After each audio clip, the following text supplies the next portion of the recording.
요한계시록 23번째 아마겟돈 전쟁이란 무엇인가 살펴보겠습니다. 무기또의 산, 인류의 최후의 전쟁, 마지막 전쟁, 유브라데는 무엇인가, 그리고 그 곡과 마곡의 전쟁과는 어떠한 관계가 있는가.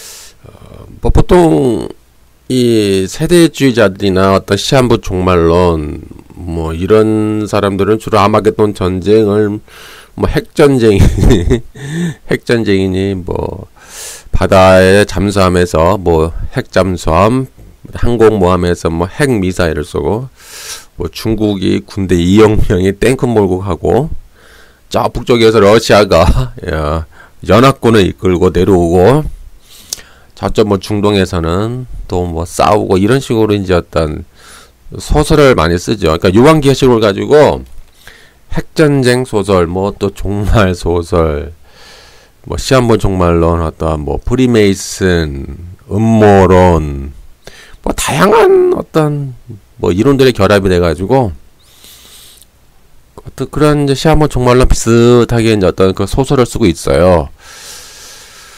근데 상당히 우려스러운데, 제가 항상 앞에도 강조드린 것처럼, 이 요한계시록은 묵시 언어잖아요. 묵시 언어.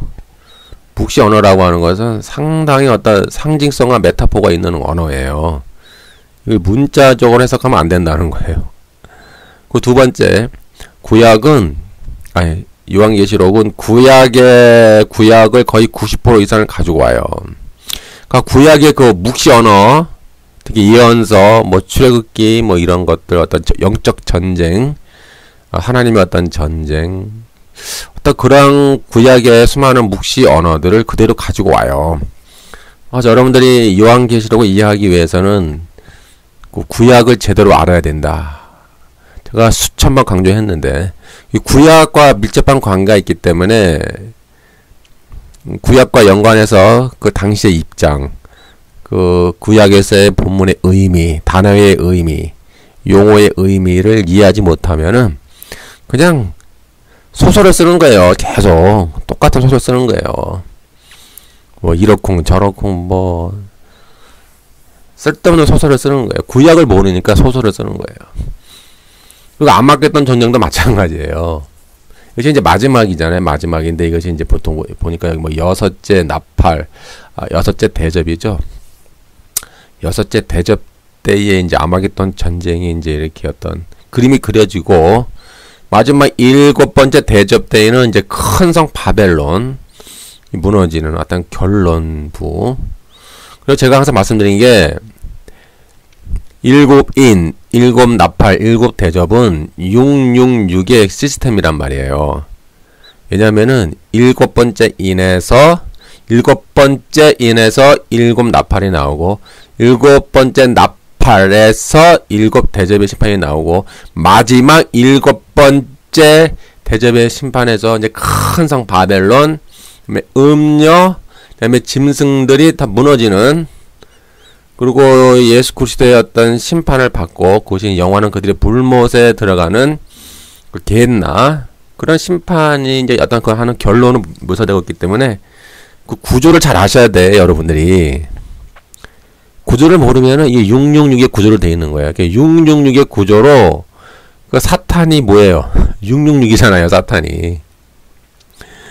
제가 이미 그 짐승의 표 666표 짐승의 표 사람의 이름 짐승의 수 짐승의 이름 이미 강의했는데 이 본문에 이제 계시록 16장 13절에도 있네요. 내가 봄에 개구리 같은 새 더러운 영이 용의 입과 짐승의 입과 거짓 선지자의 입에서 나오니. 이것이 그 사탄의 삼위일체라고 생각하면 간단해요. 사탄의 삼위일체. 그것이 666이다 이 말이에요. 그것이 짐승의 이름이고 짐승의 표고 바코드가 아니라고 제가 분명히 바코드도 아니고 베리칩도 아니라고 제가 이미 수천 번 강의를 했는데요. 이렇게 666 그러니까는 7인, 7나팔, 7대접의 구조가 666의 시스템이에요. 이 구조를 이해 못하면 자꾸 헛소리를 하는 거예요. 헛소리를 하고 소설을 쓰고 삼삼년만 5, 3년만 그런 자꾸 아유 내가 지금까지 속된 표현을 너무 많이 써가지고 아유 정말 안타깝네요. 이 묵시 언어는 하나 메타포란 말이에요. 그렇기 때문에 이 666의 구조를 가지고 사탄인 666을 하나님 심판하는 장면을 전반적으로 묵시 언어로 그려주는 거예요.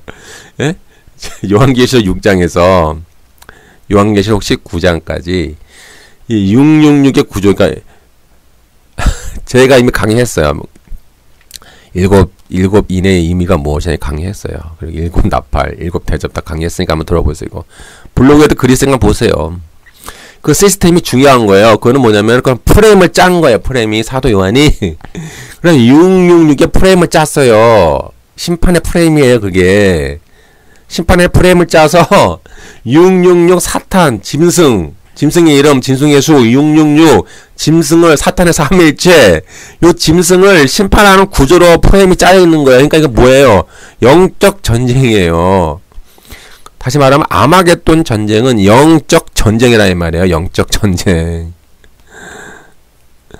이것과 이 인간들이 벌이는 전쟁과 자꾸 혼돈하고 있는데, 물론 지금 중동은 분쟁 지역이에요. 그리고 제가 이미 다니엘 9장 26, 27절 강의할 때 제가 이미 강의 드렸잖아요. 특히 26절 거기 보면은 코데시에 인간의 왕 나기드의 백성 암이 와서 그 성소를 황폐하게 하고 그 코데시가 멸망될 것이 작정되었고 그 코데시 그 성소 더 생추어리 그 코데시에 끝까지 전쟁이 있을 것이다. 끝까지 그 코데시에 전쟁이 있을 것이며 끝까지 그 코데시가 황폐화 될 것이 작정되었느니라 이렇게 이미 말씀했다고 제가 이미 그 주석을 했잖아요. 강의를 했으니까 한번 들어보세요.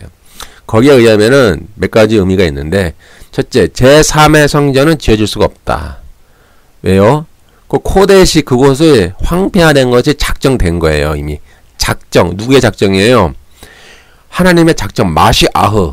마시아흐에 의해서 작정이 됐어요. 그래서 그거는 어떻게 인간의 의지와 노력으로 바꿀 수가 없나. 그 신의 작정과 섭리를 말한 거기 때문에 제3의 성전이 지어질 수가 없고 그 코데시의 끝까지 전쟁이 있을 것이며 코데시 그곳에 홍수가 엄몰되듯 그곳에 전쟁이 있을 것이며 끝까지 전쟁과 분쟁 지역이 될 것이다. 그리고 그곳에 황폐화 될 것이 작정되었니라고 이미 강의 제가 했으니까 한번 들어보세요.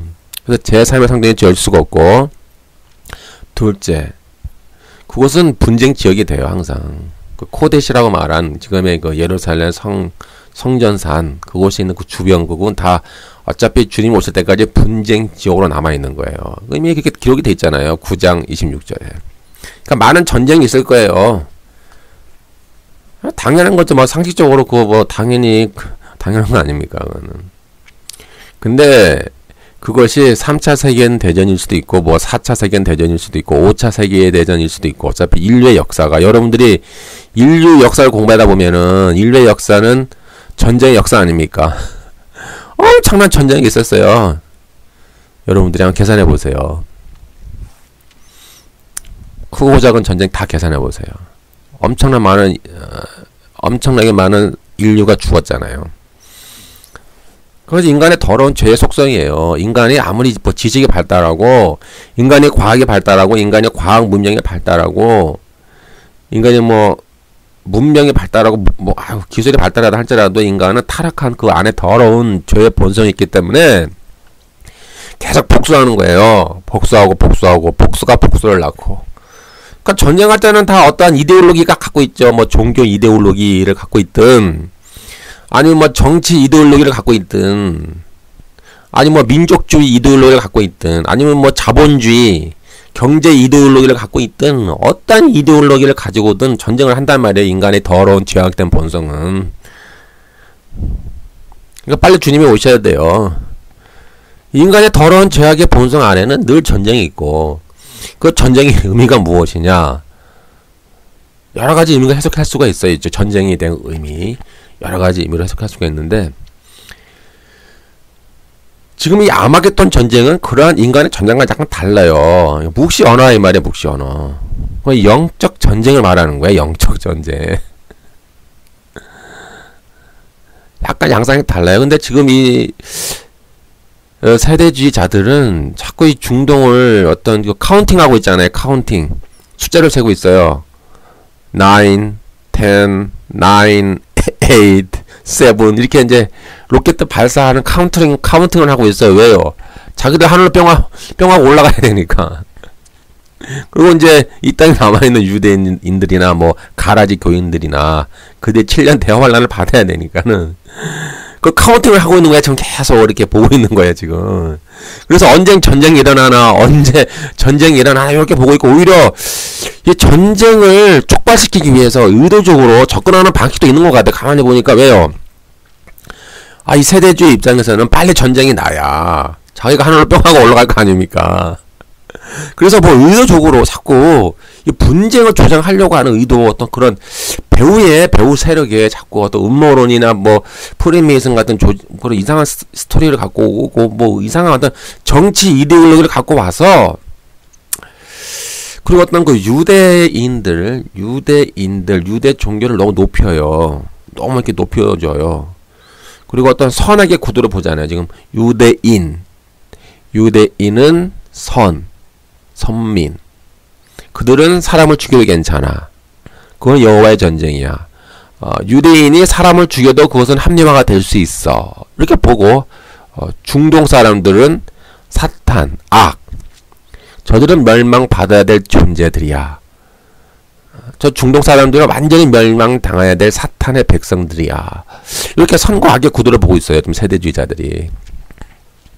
상당히 위험한 발상이거든요. 상당히 위험하고, 이렇게 의도적으로 프레임을 짜서 의도적으로 이렇게 몰고 가는 것 같아요. 이 세대주의자들이 이렇게 의도적으로 몰고 가고, 이렇게 하는 것이 자기의 신앙의 열심을 표출하는 방법으로 생각해요. 이렇게 해야 우리가 열심히 있는 거야. 이렇게 해야 우리가 믿음이 충실한 거고, 우리가 열정이 있는 거고, 이렇게 해야 진실한 믿음이 되는 거고, 이렇게 해야 하나님이 인정받으시는 훌륭한 믿음이 되는 거고, 이렇게 해야 우리가 하늘로 뿅 하고 올라가 라고 믿고 있는 잘못된 신앙관 때문에 오히려 이 분쟁을 자꾸 야기시키기 위해서, 지금 그렇지 않아도 중동 지역은 이미 분쟁 지역이 돼요. 어차피 중동이라고 하는 그곳은, 지금 예루살렘이라고 하는 그곳은 이미 다니엘 9장 26절에 있는 것처럼 그 코데시 그곳에는 끝까지 전쟁이 있을 것이며, 그것이 황폐화될 것이 작정되었기 때문에 그곳은 평화가 있을 수가 없어요.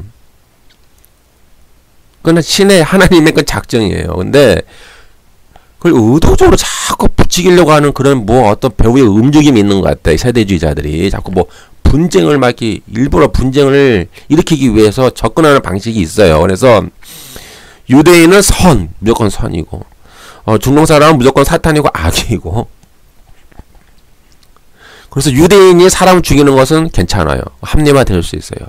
그건 정당한 전쟁이고, 중동 사람이 사람을 죽이는 것은 그건 사탄이고, 그건 심판이고, 그건 나쁜 하나님의 저주받을 그런 전쟁. 이렇게 이제 규정을 내리는 거야. 선과 악의 구도를 보는 거예요. 그런 프레임을 가지고. 그래서 거기서 위험한 발상이죠. 어차피 인간의 전쟁 앞에는 유대인이나 중동인이나 똑같은 심판을 받을 악이에요. 악. 하나님 앞에 용납될 수가 없는 거예요. 전쟁이라고 하는 거야. 전쟁과 사람을 죽이는 거. 무고한 사람, 아무 죄가 없는 민간인을 인질로 삼아서 사람을 죽이는 행위에는 유대인도 정당화될 수도 없고, 중동 사람도 정당화될 수가 없는 하나님의 심판의 대상들일 뿐이에요. 사람을 죽이는 행위 자체가 악이고, 그건 하나님의 심판의 대상이지, 그것을 어떻게 합리화하고 정당화할 수가 없어요. 유대인이 사람을 죽이는 거 정당화될 수가 없고요. 마찬가지로 중동인들이 사람을 죽이는 것도 정당화될 수가 없고, 결국은 뭐예요? 복수가 복수를 낳고 전쟁이 전쟁을 낳고 계속 사람을 죽이고 주님 오실 때까지 그렇게 되는 거예요. 그곳은 어차피 분쟁 지역이 돼 있어요. 그런데 이것이 아마겟돈 전쟁이냐 아니냐는 별개의 문제예요. 이것이 인간의 어떤 전쟁을 자꾸 이런 최후의 전쟁으로 연관시켜서 해석을 하는 잘못된 입장 때문에 상당히 요한계시록이 오해가 많이 되고 있는데, 두려움을 많이 주잖아요. 시한부 종말론과 결합이 돼서 조금 있으면 주가 망해, 주가 다 멸망당해, 핵전쟁이 일어나. 그래서 두려움을 주는 거냐고. 두려움과 공포를 주는 이러한 아주 그 사탄적인 아주 사악한 그런 인간들이 많이 있어요. 이 기독교 안에, 교회 안에. 그래서 사람이 두려움을 줘, 공포와 두려움. 그러나 요한계시록은 그 고난당하는 교회, 순교당하는 교회, 환난과 핍박당하는 교회에게 위로의 메시지를 주는 그 어떤 편지예요. 요한계시록은 그 당시 교인들에게 위로의 메시지, 정말 소망의 메시지, 하늘에 대한 소망을 주는 메시지였어요. 그들은 지금 순교당하고 있지만, 고난당하고 있지만, 환난당하고 있지만, 그들은 사탄과 싸우면서, 바벨론 제국과 싸우면서, 로마 제국입니다. 로마 제국과 바벨론 제국과 싸우면서, 음녀와 싸우면서, 짐승과 싸우면서, 그들은 이기는 자예요. 그렇기 때문에, 그들에게 대한 하늘의 소망, 위로의 소망을, 이런, 일곱 나팔, 일곱 대접의 이런 심판을 통해서 그들에게 위로를 주는 거예요. 너희들 하늘을 봐. 하나님이 너희를 위해서 전쟁하고 있어, 지금. 하늘을 봐. 하나님이 너희들 향해, 너희들의 원수를 복수를 하고 있어. 하늘을 봐. 하나님이 너희를 하나님이 위로하고 계셔. 하나님이 너희를 구원하고 계셔. 하늘을 봐. 하늘의 소망을 가져. 그렇게 자꾸 그 위로의 메시지를 통해서 자꾸 어떤 천상 세계가 나오잖아요. 요한계시록에 묵시 언어로 나오잖아요. 그래서 하늘에 장막도 나오고, 하늘에 어떤 법궤도 나오고, 하늘에 시온산도 나오고, 하늘에 예루살렘도 나오고, 하늘에 천사도 나오고, 하늘에 24장로도 나오고, 다 이렇게 하늘에 바다, 큰 바다도 있고. 그럼 묵시 언어로 위로를 주는 거예요. 고난받는 교회, 환난당하는 교회, 순교당하는 교회에게 위로를 주는 메시지인데, 이것을 오늘날 이단들이나 세대주의자들이나 이들이 이 성경을 이상하게 해석을 해가지고 자꾸 공포를 줘요. 두려움을 줘요. 그리고 이걸 왜곡시켜서 해석을 해요. 이 아마겟돈 전쟁은 영적인 전쟁이에요. 영적 전쟁. 이거 프레임을 놓쳐버리면은 자꾸 이상한 노스트라다무스 예언처럼 바뀌는 거예요. 노스트라다무스가 하늘에서 내려오는데 지구의 종말이 가까이 왔다. 붉은 옷을 입고 하늘에 번개를 가지고, 하늘에 큰 신의 진노를 가지고 신이 내려오고 있다. 이딴 식의 헛된 소설을 쓰는 거예요. 아유, 미치겠습니다. 하여튼 미치겠어요. 아유, 하여튼 이 교회 안에 아주 별의별 미친 인간들이 너무 많으니까는 여러분들이 알아서 분별을 하셔야 돼요. 이거 분별하지 않으면 다 미혹에 넘어가기 때문에 알아서 분별하세요. 내가 이렇게 말을 해도 내 말을 안 믿는 사람도 있으니까 다른 사람 말을 추정하는 사람도 있잖아요. 이건 알아서 하셔야지 각자가. 어떻게 할 수가 없어. 그래서 여러분들이 이렇게 이해를 하시고, 그러니까 666의 프레임, 그러니까는 일곱 나팔, 일곱 대접이 666의 프레임이에요. 666의 프레임으로 사탄은 삼일체, 사탄의 이름, 사탄의 수, 666, 사탄을 심판하는 구조로 돼 있다고요. 영적 전쟁. 그래서 이 아마겟돈 전쟁은 이제 마지막 전쟁이라고 묘사돼 있죠. 자, 이제 계시록 16장 12절부터 16절까지 읽어보면은, 또 여섯째가 그 대접을 큰 강 유브라데의 소돔에 강물이 말라서 동방에서 오는 왕들의 길이 예비되었더라. 또 내가 보매 개구리 같은 새 더러운 영이 용의 입과 짐승의 입과 거짓 선지자 입에서 나온, 이거 사탄의 삼일체라고 그랬죠. 자, 666이라고 하는 것은 사탄이 6, 짐승이 6, 거짓 선지자가 6이에요. 그래서 666이 되는 거고, 이것이 짐승의 이름이고 짐승의 표예요. 제가 그 짐승의 표를 받는다는 의미가 무엇인가 이미 강의를 해놨으니까 들어보세요. 베레칩이 아니라고 제가 수천만 강조했으니까. 무슨 의미가 있는가를 여러분들 아셔야지. 모르면은 맨날 베레칩 얘기만 하다가 죽는 거예요.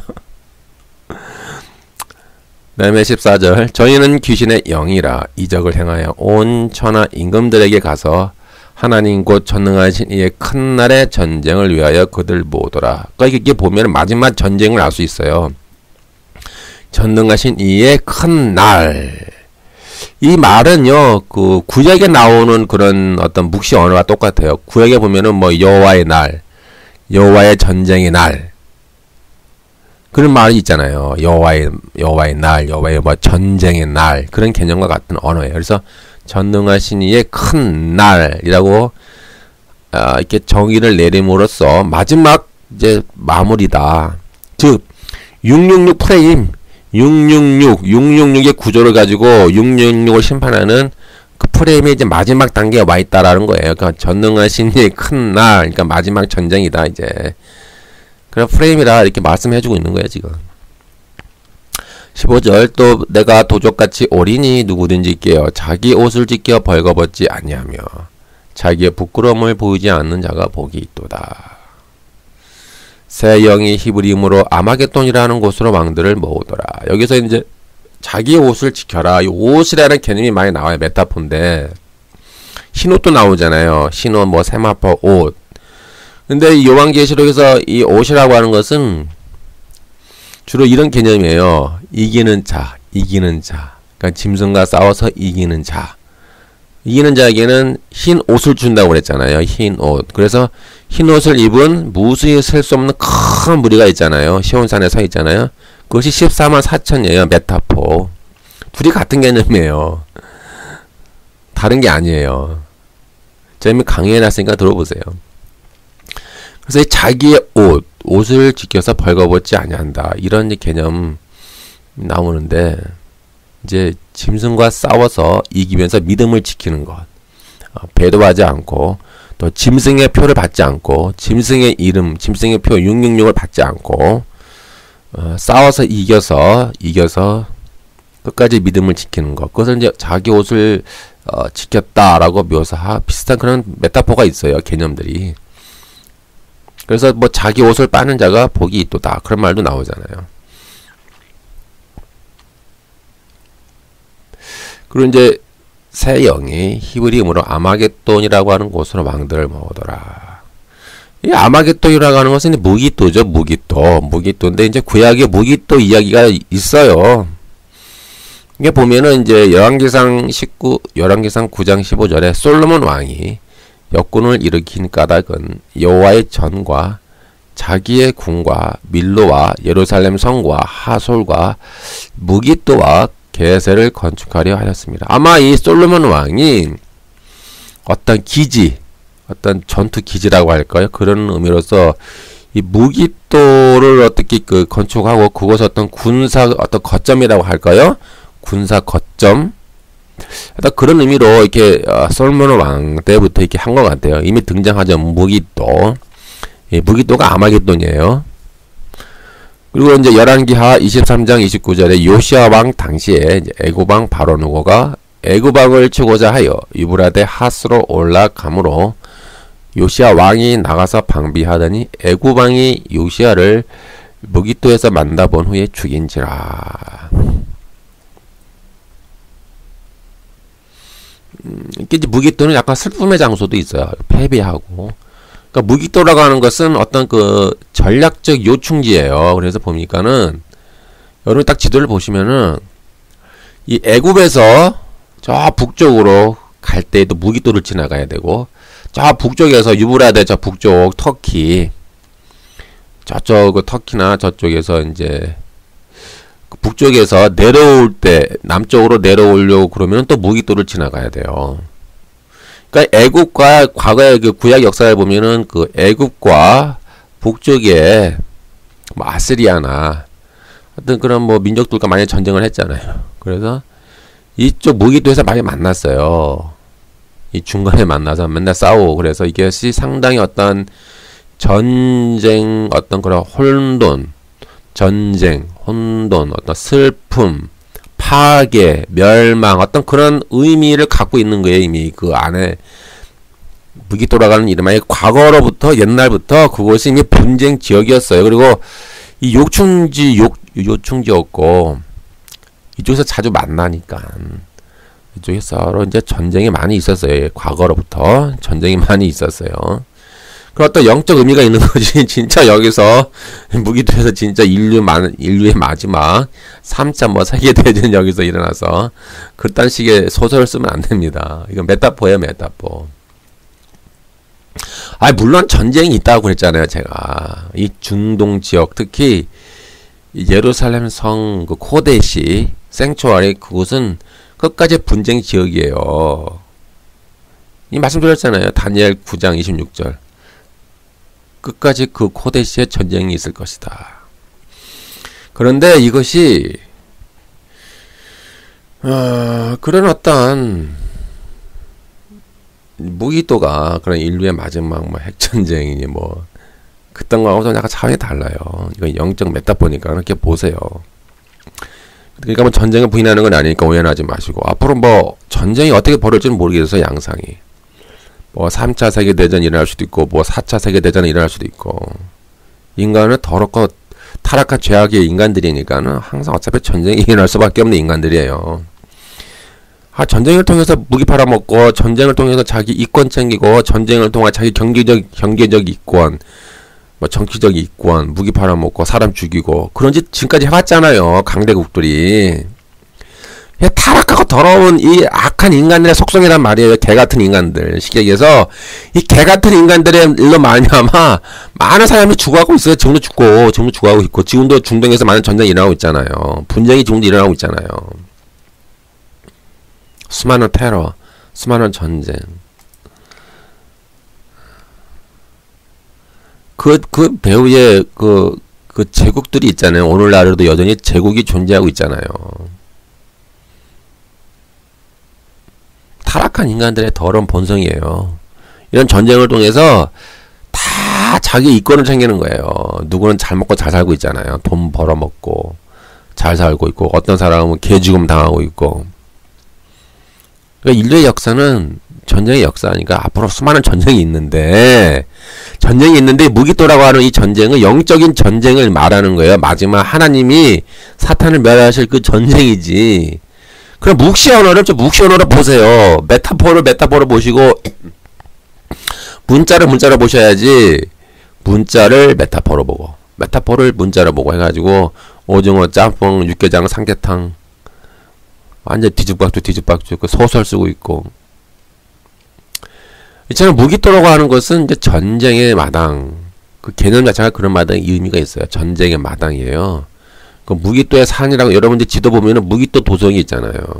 언덕배기 이렇게 무기또의 산이 이렇게 있고 과거에 그 솔로몬 때부터 어떤 거기 거점으로 만들기 위해서 어떤 만들었던 흔적이 있는 것 같아요. 어떤 그런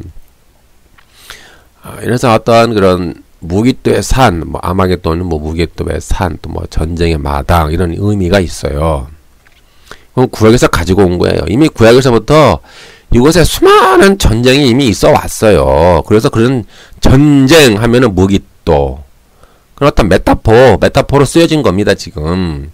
그래서 무기또는 이 사마리아와 갈릴리 중간에 위치한 이 이스르엘 평야를 지키는 그런 관문의 어떤 전략적 위치의 도성이었어요. 그래서 이곳은 그러니까 이집트에서 출발해서 다맥색을 거쳐 메소포타미아에 이르는 주요 국제 도로인 해변의 길, 그러니까 해변길이죠.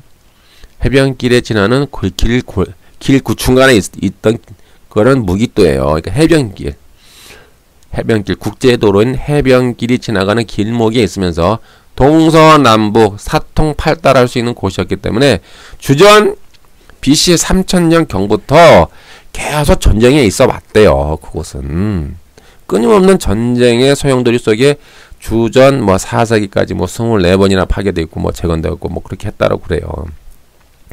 때문에 전쟁의 상징으로 메타포로 보여지는 거예요. 항상 이곳이 인류 역사 동안 해변의 길이었기 때문에 수많은 전쟁이 있어 왔다. 인류 역사상 무기또에서.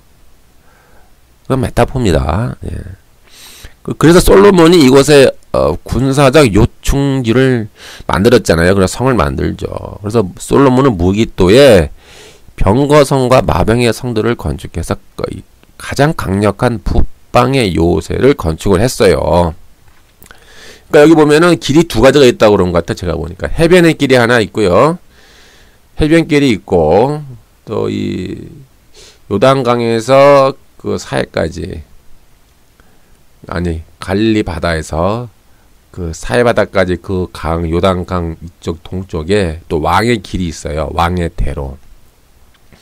그러니까 성경에 보면은 왕의 대로가 나오잖아요. 왕의 대로. 그러니까 이 요단강 그 동편 요단강 이 동편을 이제 왕의 대로, 왕의 길이라고 해서 이쪽으로는 무역, 엄청난 무역을 많이 했다고 그래요. 그래서 이쪽으로 가면은 그 옛날에 도시들이 많이 있었고 이쪽으로 무역이 아주 그 번성했던 그런 아주 중요한 길목이었다 그래요. 왕의 길은 왕의 대로, 왕의 길. 그리고 이쪽 반대로 이쪽 요단강 서쪽에 있는 서쪽에 있는 요 길은 해변길이라고 그래가지고 이쪽은 이제 전쟁이 일어나는 곳이었어요. 전쟁이 일어난 거. 두 가지 길이 있다. 왕의 길, 왕의 도로. 또 하나는 해변의 길. 그래서 해변의 길 중간에 무기도가 있고 이쪽은 이제 전쟁이 많이 일어났던 곳이었다. 그렇게 여러분들 이해하시면 돼요. 괜히 소설을 쓸 필요는 없어요. 우리 인간이. 요한계시를 가지고 왜 자꾸 3차 세계대전 소설을 쓰고 있습니까 지금. 참 이게 인간들이 진짜 별의별 식으로 이 성경을 해석을 하니까 엉망진창으로 막 지 멋대로 성경을 해석하니까 아주 그냥 쓰레기 자탕으로 만들어놨어요. 요한계시록을. 그러면 왜 무기또 아마겟돈, 무기또의 언덕, 뭐 무기또의 산이 왜 선택되었을까?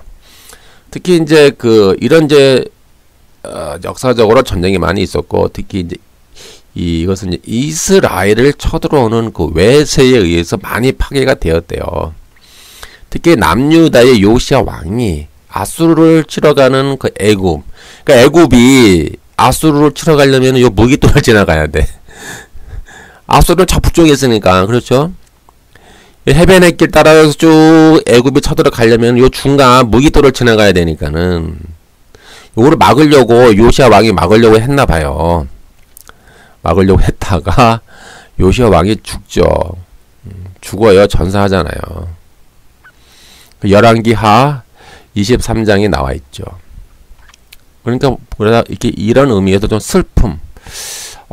이스라엘 입장에서는 좀 슬픔, 치욕, 부끄러움, 또 어떤 재앙 그런 것을 상징했다. 그래서 스가랴 12장 11절에 그날에 예루살렘에 큰 애통이 있으리니 무기또 골짜기 하다드림몬에 있던 애통 같을 것이라 이렇게 나와요. 그러니까 무기또 골짜기는 애통이에요. 무기또 골짜기에 하다드림몬에 있던 애통과 같을 것이다. 이렇게 했던 슬픔과 애통을 묘사를 해놨어요. 그런데 이제 이번에는 하나님의 성도가 이 무기또에서 이 아마겟돈에서 사탄과 싸워서 이겨요. 그러니까 반대의 개념으로 나오는 거예요. 마지막 전쟁인데 이제 이 사탄과 아마겟돈에서 싸워서 이겨서 이제 기쁨과 영광을 회복한다는 의미로 이제 왕들을 모아서 열골 심판하는 것으로 이제 묘사하고 있어요. 그래서 역사상 수많은 이런 전투가 치러졌던 그런 격전장이었었는데 이제 앞으로 최후의 큰 결전, 마지막 전쟁. 그러니까 하나님의 전쟁입니다. 이거 인간의 전쟁이 아니에요. 하나님의 전쟁입니다. 왜요? 나와 있잖아요. 16장 14절에 나와 있잖아요. 전능하신 이의 큰 날. 그 여호와의 전쟁이란 말이에요. 전능하신 이의 큰 날에 전쟁을 위하여 라고 함으로써 구약의 언어 여호와의 전쟁의 날, 여호와의 큰 날. 그 전쟁은 그러니까 여호와의 전쟁이에요. 인간의 전쟁이 아니라. 그러니까 메타포입니다. 메타포. 제가 수천번 강조하는데 여러분 메타포는 메타포로 해석하세요. 문자로 해석하지 마시고 제발. 메타포를 문자로 해석하고 문자를 메타포로 해석하니 완전히 오징어 짬뽕, 육개장, 삼계탕 짬뽕이 돼가지고 뒤집박수 성경을 그냥 소설을 쓰고 있어요. 소설을 요한계시록을 가지고. 그래서 이렇게 그러니까 하나님의 전쟁이에요. 여호와의 전쟁, 마지막 여호와의 전쟁. 사탄을 완전히 멸해서 그 사탄을 또 짐승을 완전히 불못, 완전히 유황 불못에 던지는 그 마지막 전쟁이에요. 영적 전쟁. 그것이 아마겟돈 무기또 전쟁이라 이 말이에요. 그러니까 뭐 인류 최후의 마지막 전쟁이니 뭐 이스라엘과 아랍 연합국의 뭐 전쟁이니 뭐 핵 전쟁이니 뭐 3차 세계 대전이니 좀 있으면 인류의 종말이 왔다느니 아, 그런 개소리를 안 하면 좋겠어요. 이단들이나 이 세대주자 여러분들, 좀 그런 개소리 좀 하지 마시고,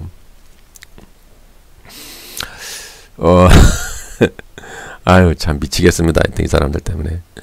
이 성경을 너무 이상하게 해서 소설을 쓰니까는 사람이 막 두려움을 주잖아요. 큰일 났다. 큰일 났다. 그리고 사람들이 지금 어디에 촉각을 세우냐면은 자꾸 중동 뉴스를 봐요, 지금. 빨리 전쟁이 일어나야 하늘로 뿅 하고 올라가잖아요. 그 뿅 하고 올라갈 날을 기다리고 있는 거예요, 지금. 어떻게, 언제나 하늘로 뿅 하고 올라가나. 아유, 참나. 이 휴고의 의미도 모르고. 제가 이미 환란 전 휴고는 거짓이다. 이미 강의해놨으니까 들어보세요. 아, 휴고의 의미도 모르고 그냥 하늘 뿅뿅뿅뿅 다 올라가는 거. 아유, 참. 아유, 참 이거 어떻게 정말 해결해야 될지 모르겠습니다. 자꾸 카운팅하지 마세요.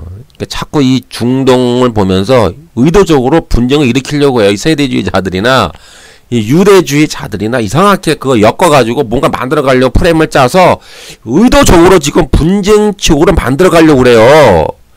자꾸 막 전쟁을 일으키려고. 예를 들어 전쟁을 막 싸움 붙여서 빨리빨리 막 전쟁이 일어나야 뭔가 일어나야 전쟁이 막 박살을 나야 뭐 서로 그렇게 크게 전쟁이 일어나야 하나님이 오시는 줄 알고 그렇게 해야 주님이 오시는 줄 알고 그렇게 해야 자기들이 하늘로 뿅뿅하고 올라가니까 그걸 계산하기 위해서 카운팅하기 위해서 의도적으로 프레임을 짜는 그런 분위기가 있어요. 아주 위험한 발상인데. 그래서 이러한 이제 아마겟돈 전쟁은 바벨론, 짐승, 거짓 선지자를 심판하기 위한 영적 전쟁이에요. 제발 문맥을 좀 파악하세요. 여러분 잘 보세요. 큰 성 바벨론이 나오잖아요. 바로 그 7번째 대접에 큰 성 바벨론이 나오잖아요. 큰 성 바벨론이란 말이에요. 큰 성 바벨론. 짐승도 나오고 음료도 나오잖아요. 그에 대한 심판의 하나의 과정이에요. 지금 아마겟돈이. 요 바로 이어서 대결론, 그러니까 대단원의 막. 666의 프레임의 대단원의 막이 7번째 대접이에요. 그래서 666의 구조 시스템으로 사탄 666을 심판하는 거예요. 의도적으로 사도 요한이 프레임을 짰어요. 이렇게 666의 프레임을 짠 거예요.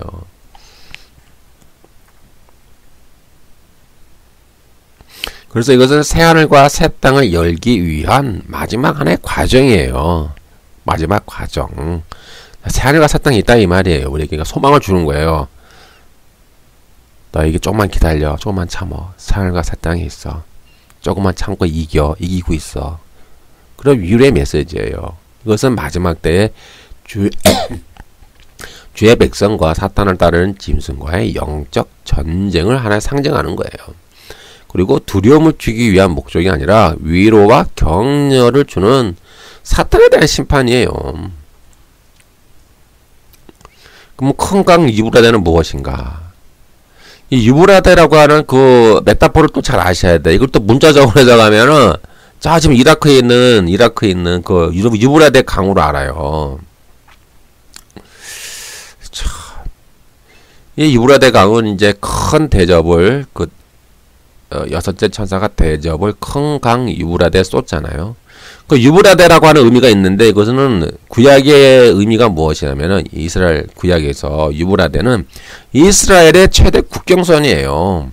그러니까 유브라데를 건너가 그 너머는 동방이에요. 동방. 그 너머는 바벨론과 아시리아라고 하는 그 우상 숭배지. 그러니까 어떤 사탄의 본거지.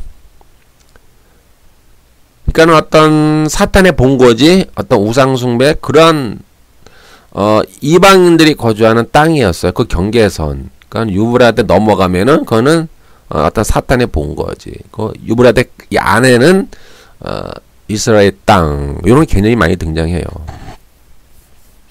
여러분이 그래서 창세기 15장 18절에 보면은 그날에 여호와께서 아브람과 더불어 언약을 세워 이르되 내가 이 땅을 가나안 땅이잖아요. 애굽 강에서부터 애굽 나일강 거기서부터 큰 강 유브라데까지 내 자손에게 주노니 이렇게 나오잖아요. 그것이 하나의 하나님이 통치하시는 어떤 영적인 나라, 하나님이 통치하시고 하나님이 다스리는 나라를 상징하는 거예요. 유브라데까지가. 그 유브라데 넘어가면은 거기는 사탄이, 우상이, 사탄이 그곳에 어떤 둥지를 틀고 있는 그런 어둠의 땅, 어둠의 땅, 어떤 미혹의 땅, 어떤 사탄의 본거지, 사탄의 본부, 그런 개념이에요. 원래 유브라데라고 하는 개념은. 지금 저 이라크에 있는 저 강, 그 어떤 문자적인 강의 의미가 아니라 그 의미 안에 포함되고 있는 그런 메타포를 보셔야 된단 말이에요, 지금. 이런 말이 이제 스가랴에서도 보면 나오잖아요, 스가랴. 스가랴 9장 10절. 내가 에브라임의 병거와 예루살렘의 말을 끊겠고, 전쟁하는 활도 끊으리니 그가 이방 사람에게 화평을 전할 것이요. 그의 통치는 바다에서 바다까지 이르고 유브라데 강에서 땅 끝까지 이르리라. 어떤 큰 경계선이 나와요, 유브라데라고 하는. 근데 유브라데는 언제 등장하냐면은 여섯 번째 나팔에 등장하잖아요. 이미 또 등장했어요. 계시록 9장 14절에 나팔을 가진 여섯째 천사에게 말하기를 큰 강 유브라데에 결박한 내 천사를 놓아주라며, 이게 나오잖아요. 여기서 이제 유브라데라고 하는 것은 이제 이사야 8장 7절에도 보면은 흉이라고 창이란 큰 하수 유브라데, 곧 아수르 왕과 그의 모든 위력으로 그들 덮을 것이라. 그 예레미야 46장 10절에도 보면은 그날은 만군의 여호와께서 그 대적에게 원수 갚는 보수일이라. 칼이 배부르게 삼키며 그들의 피를 가득히 마시리니 주 만군의 여호와께서 북편 유브라데 하숫가에서 희생을 내실 것입니다. 이렇게 그 유브라데라고 하는 것은 이미 구약의 묵시 언어에서부터, 이미 구약 때부터 어떤 그 넘어가면은 그거는 사탄의 본거지, 어둠의 세력, 미혹의 영들이 있는 곳이라고 이미 인식이 돼 있어서 하나님의 심판은 그 유브라데부터 시작이 되는 거예요. 그 유브라데 안쪽은 하나님이 통치하는 곳이고, 저 유브라데 바깥은 어둠의 세력, 미혹의 세력, 사탄의 본거지. 그런 어떤 구약에도 다 그런 메타포가 있는 거예요, 묵시 언어 속에. 그래서 유브라데는 이렇게 이제 바벨론과 아시리아와 같이 이스라엘 적군의 본부가 있는 경계선, 그리고 그 경계선 넘어가면은 이제 아시리아, 메데 바사와 같은 나라가 있고, 어떤 사탄의 본거지, 사탄의 본부, 어떤 사탄의 군대가 거하는 중심지를 상징하는 거예요. 그래서 하나님은 그 사탄의 중심지부터 심판하기 위해 전쟁을 일으키는 내 천사를 유브라데에 풀어놓는 거예요. 왜요? 유브라데가 사탄의 본거지예요. 본부. 그러니까 사탄의 본부부터 하나님이 치겠다라는 의미로서 내 천사가 뭐예요? 마병대를 이끄는 천사예요. 하나님의 심판의 도구. 하나님의 천사라 이 말이에요. 천사. 하나님의 심판을 대행하는 천사. 그 내 천사를 유브라데에 풀어놓는 거예요. 그래서 하나님이 직접 그 사탄의 본거지, 악, 이 세상의 모든 악들, 사탄의 본부, 그 악을 하나님이 심판하겠다라고 하는 그 메타포라 이 말이에요. 저기 문자적으로 말이죠. 저 유브라데 강 그게 아니에요. 그래서 뭐 이상한 사람들이 자꾸 소설 쓰면서 저 중국 군대 이영명이 탱크를 몰고 오면서 저 이라크 유브라데 강을 건너 넘어온다라고 자꾸 그러잖아요. 이 개소리 하고 있잖아요, 지금. 온갖 헛소리, 온갖 소설 쓰면서 사람들에게 두려움을 주고 있잖아요. 그런 게 아니잖아요. 성경에는 이미 구약 때부터 이 유브라데라고 하는 그 묵시 언어 속에는 그 사탄의 본거지, 사탄이 거하는 그러한 어떤 거점, 사탄의 군대, 사탄이 활동하는 그 중심지, 그런 의미가 있는 거예요. 이미 유브라데 강이라고 하는 그 지역 그건. 그래서 아유 참 어떻게 내가 더 설명을 해야 되나. 아유 참 답이 없어요. 답이 없어. 그래서 계시록 9장 15절 16절에 보면은 내 천사가 놓였잖아요. 그래서 그 사탄의 그 본거지에 놓이는 거예요. 사탄의 본거지에 천사가 풀리는 거예요. 이미 풀렸어요. 이미 앞에 9장부터 풀렸어요. 그리고 지금 16장에 와서 그 이제 유브라데를 모으는 거잖아요. 사탄을. 모든 열국의 왕들을 모으잖아요. 사탄을 숭배하는. 사탄을 숭배하는 게 아니라 사탄의 지배를 받는. 그러니까 하나님을 거역하는 이 땅의 백성. 하나님을 거역하는 이 땅의 백성을 상징하는 거예요.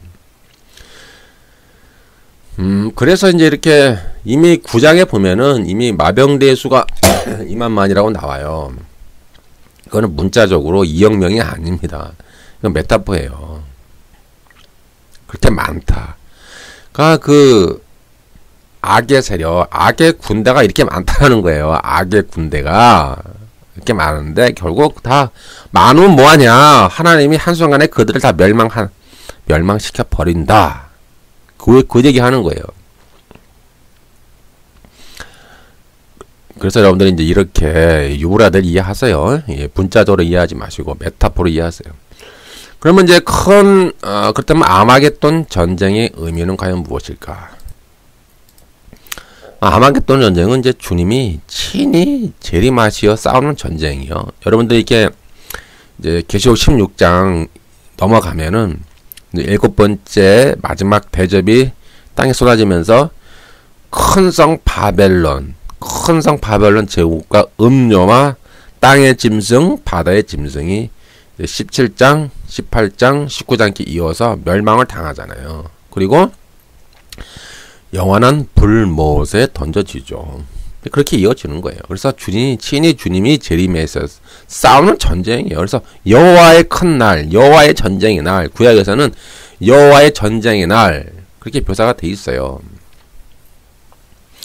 그 스가랴 14장에 이렇게 나와 있는데 요 구절을 또 문자적으로 해석을 하면 사람들이 스가랴 14장 3절에서 5절 뭐 갈람산에 주님이 뭐 재림하시고 근데 주님이 재림을 어디로 하실지는 몰라요. 뭐 예루살렘 동편 갈람산에 서실 것이요. 여기는 이제 여호와라고 돼 있죠. 여호와께서 열국을 치시되 이왕 전쟁 날에 그 싸우던가 같이 이제 싸우신다고 그랬고요. 그 4절 예루살렘에 그의 발이 예루살렘아 곧 동편 갈람산에 서실 것이요. 갈람산은 그 한 가운데로 동서로 갈라져 매우 큰 골짜기가 되어서 산 절반은 북으로 절반은 남으로 옮기고 그 산 골짜기는 아셀까지 미칠지라. 너희가 그의 산 골짜기로 도망하되 유다왕 우시야 때의 지진을 피하여 도망하는 것 같이 하리라. 나의 하나님 여호와께서 임하실 것이요 모든 거룩한 자가 주와 함께 하리라. 이렇게 하심으로써 하나 메타포로 이해하시는 게 좋아요. 문자적으로 사실 주님이 어디로 오실까 그게 그렇게 중요한가요? 뭐 예루살렘으로 오실지 잘 모르겠지만은 자, 주님이 중요한 건 이거예요. 주님이 친히 재림하셔서 싸우는 여호와의 전쟁이다. 인간의 전쟁이 아닙니다. 친히 주님이 재림하여 싸우는 영적 전쟁입니다. 그리고 지상에서 전투하는 순교하는 교회, 짐승의 이름과 수를 이기고 짐승의 표를 받지 않는 교회, 그리고 음녀와 싸우는 교회, 그들은 또 바벨론 제국과 싸우는 교회, 그리고 이기는 교회는 결국은 승리하잖아요. 그리고 어린 양의 혼인잔치에 참여해요. 그래서 이들을 그의 아내라고 부르고 그들에게 빛나고 깨끗한 세마포 옷을 입혀주고요. 이 옷은 성도의 옳은 행실이라 그래요. 옳은 행실은 뭐예요? 뭐 착하게 사는 거? 그게 아니라 짐승과 싸우는 행위를 말하는 거예요. 싸워서 이기고 짐승의 이름과 짐승의 표 666을 받지 않고 싸워서 이기고 음녀와 싸워서 이기고 계속 이기는 거에 이기고 그리고 세상에 말씀을 증거하면서 세상의 죄에 대하여 의에 대하여 심판에 대하여 세상을 정죄하는 거예요. 그렇게 함으로써 그들은 그 행실이 옳은 행실이다 이렇게 표현이 되는 거예요. 옳은 행실, 이기는 행실, 이기고. 그래서 이들은 이제 하늘의 군대들이에요. 하늘의 군대들이며 이들이 세마포 옷을 입고 주님과 함께 백마를 타고 바벨론 제국과 또 음녀와 짐승과 거짓 선지자를 늘 심판하는 그런 이제 전투에 참여를 하죠. 계시록 19장에도 쭉 이어지는 거예요. 계시록 19장 7절에서 뭐 19절 쭉 보면은 우리가 즐거워하고 크게 기뻐하여 그의 영광을 돌리세. 어린 양의 혼인 계약이 이르렀고. 이것이 왜 자꾸 강조하냐면 제가 아마겟돈 전쟁과 이어지는 거예요, 지금. 그러니까 16장부터 해서 17장, 18장, 19장이 쭉 이어져요. 마지막 전쟁이니까는. 쭉 이어지면서 그에게 빛나고 깨끗한 세마포 옷을 입도록 허락하셨으니 이 세마포 옷은 성도들의 옳은 행실이라. 하늘에 있는 군대들이, 그러니까 이기는 자예요. 이기는 자가 결국은 이런 하늘에 있는 군대들이 되는 거예요. 그들이 깨끗한 세마포 옷을 입는 거예요. 그리고 백마를 타고 그를 따르더라. 바로 주님을 따르는 거예요. 또 내가 보매 그 짐승과 땅의 임금들과 그의 군대들이 모여 그 말탄 자와 그의 군대와 더불어 전쟁을 일으키다가 이렇게 나오는 거예요. 그러니까 쭉 이렇게 이어진다고 보시면 돼요. 16장부터 해서 17장, 18장은 약간 어떤 바벨론 제국에 대한 디테일한 묘사가 되어 있고 거기 쭉 19장으로 좀 이어집니다. 이제 이러한 전쟁은 아마겟돈 전쟁은 바벨론과 짐승과 이런 거짓 선지자의 멸망과 심판에 대한 것이에요. 그 전 세계를 뭐 파괴시키는 마지막 전쟁, 종말 전쟁, 핵 전쟁 그런 게 아니에요. 이것이 그 계시록 20장에 있는 곡과 마곡의 전쟁과 같은 거예요. 이름만 다를 뿐이지. 이들 불법자들은 하나님을 대적하고 하나님의 성도를 핍박하고 죽였으며 땅의 사람들에게 짐승의 뼈를 받게 하고 음행의 포도주로 만국을 미혹했기 때문에 심판을 받는 거예요. 그 중요한 것은 이거예요. 곡과 마곡 전쟁과 동일한 전쟁입니다. 왜냐하면은 잘 보세요. 아마겟돈 전쟁을 뭐라고 그랬어요? 큰 날의 전쟁 그랬잖아요. 하나님의 큰 날의 전쟁. 그것은 마지막 전쟁을 말하는 거예요. 그리고 계시록 19장 19절에도 그 말탄 자와 그의 군대와 더불어 전쟁 나오죠. 그리고 마찬가지로 20장에 가면은 곡과 마곡을 미혹하고 모아 싸움을 붙이리니, 그러니까 동일한 전쟁을 다양한 장면으로 다양한 각도에서 묘사를 하고 있는 거예요. 이 아마겟돈에서 더러운 영이 온 천하 왕들에게 가서 전쟁을 위하여 그들을 모으더라와 곡과 마곡에서 사탄이 땅의 사방 백성 곧 곡과 마곡을 미혹하고 모아 싸움을 붙이리니는 같은 내용이에요. 마찬가지잖아요. 그렇죠? 온갖 더러운 영이 온 천하 왕들을 모으잖아요. 그것이 아마겟돈 전쟁이고, 곡과 마곡도 똑같아요. 땅의 사방 백성 곡과 마곡을 미혹하고 모아 싸움을 붙인다.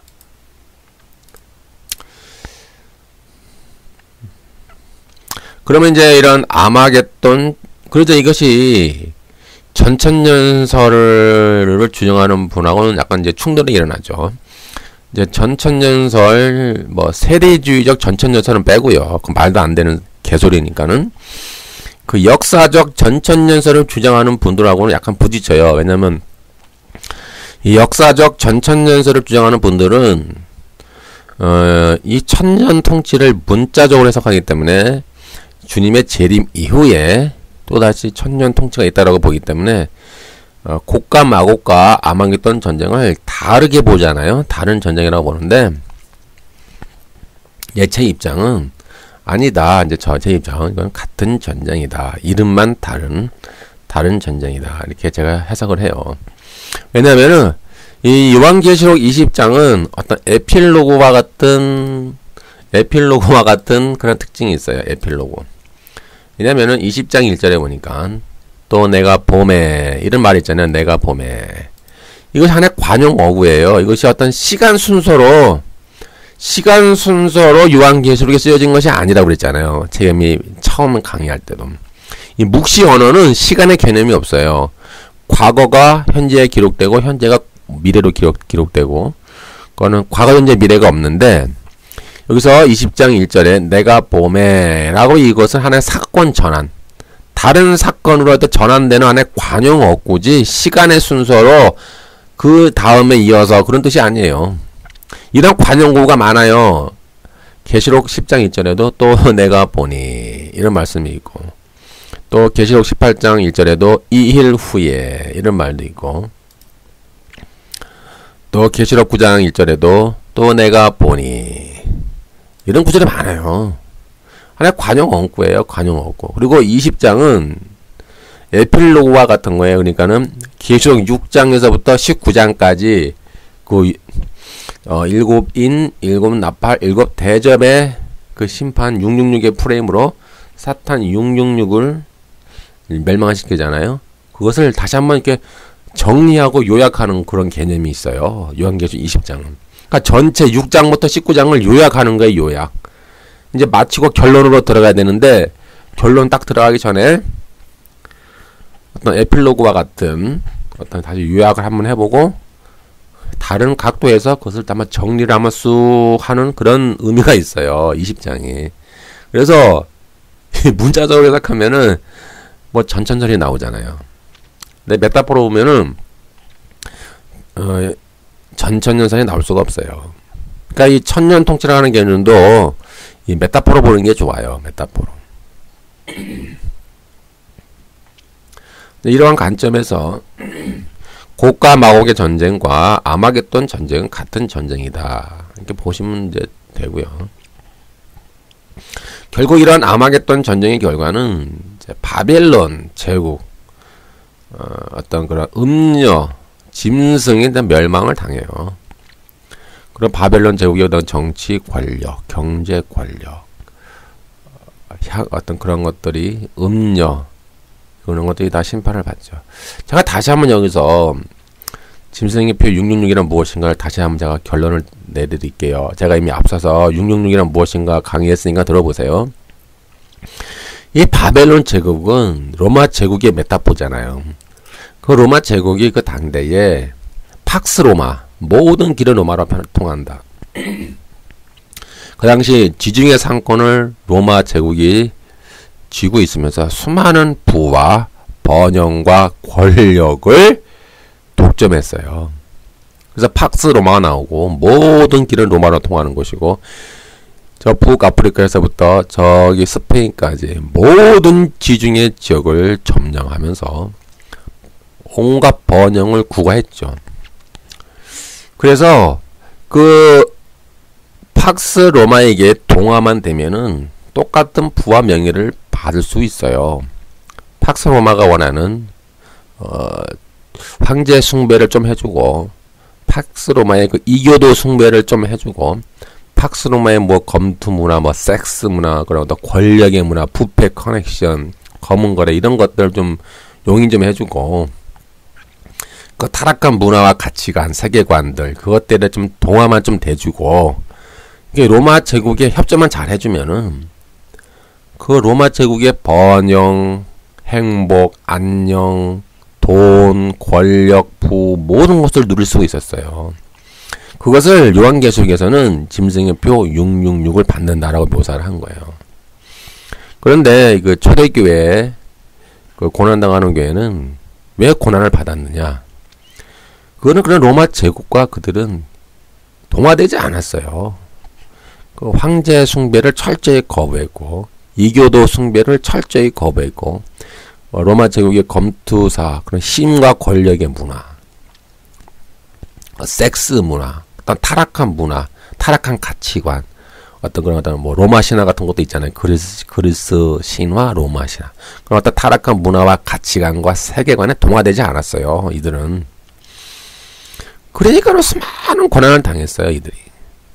그것을 매매를 못하게 한다라는 표시예요. 그래서 이들은 땅도 빼앗기고 집도 빼앗기고 다 쫓겨나고 뭐 고난당하고 다 산으로 도망가고 저 산으로 도망가서 산에 굴 파고 살고 저 도망가서 땅에 굴 파고 땅에 그 카타콤처럼 뭐 땅에 굴을 파서 살고 박해당하고 순교당하고 사자밥이 되고 호랑나밥이 되고 검투사에 의해서 살해당하고 그렇게 죽임을 당한 거예요. 수많은 그 초대교회 성도들이 순교당했다 이 말이에요. 아니 조금만 로마 제국이 협조만 해주면 돼요. 그들이 원하는 대로만 해주면은 그 팍스 로마의 번영과 부와 안녕과 행복과 기쁨과 돈과 권력과 모든 걸 누릴 수 있어요. 그러나 초대교회는 그렇게 하길 거부했거든요. 그것을 이기는 자라고 그러는 거예요. 그것을 이기는 자라고 그러고 그렇게 하지 않고 동화되는 자를 짐승의 표 666을 받는 자 그렇게 성경은 묘사하고 있는 거예요. 그래서 수많은 사람들이 교회를 배도했잖아요. 배도가 많이 일어났어요. 그래서 많은 사람들이 배도하고 하나님을 거역하고 그 로마 제국의 그들의 안녕과 평화에 다 동화가 돼서 자기의 영혼을 팔았어요. 그러니까 계시록 18장에 보니까는 바벨론 제국이 거래하는 물품 속에 사람의 영혼도 있더라. 그런 결론이 나오는 거예요.